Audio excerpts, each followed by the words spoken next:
Have you ever wondered about the dark chapters of Canadian history, particularly those concerning the Indian residential schools? Let's embark on a chronological exploration of this topic to gain a deeper understanding of this significant yet somber part of Canada's past. In the mid-19th century, the Canadian government, under its policy of assimilation, established the Indian residential schools. These institutions aimed to educate and convert Indigenous youth into the European way of life, stripping them of their native culture and language. The children were forcibly taken from their families and placed into these schools, which were often far from their homes. The late 19th century saw an escalation in the number of these schools across Canada.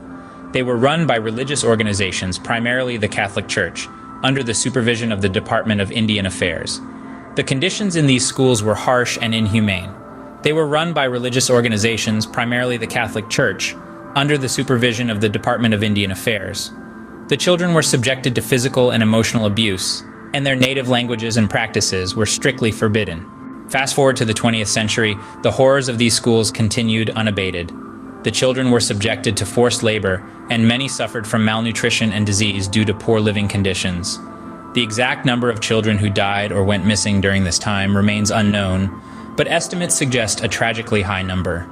The latter half of the 20th century brought about change. Following widespread criticism and rising awareness about the atrocities committed in these schools, the Canadian government began to phase them out.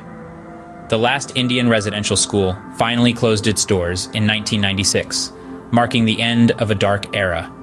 But the scars left by these institutions remain. In the 21st century, unmarked graves of children who attended these schools have been discovered, sparking outrage and demands for justice. The survivors and their families continue to seek recognition, healing, and compensation for the physical and emotional trauma they endured. In this journey through time, we've delved into the inception, expansion, and eventual closure of the Indian residential schools in Canada.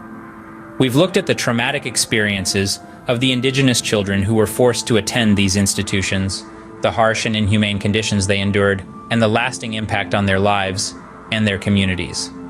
This chapter of Canada's history, though deeply unsettling, is essential to understand the nation's journey and the struggles of its Indigenous peoples. It serves as a stark reminder of the importance of acknowledging past wrongs, seeking reconciliation, and striving for a more inclusive and respectful future.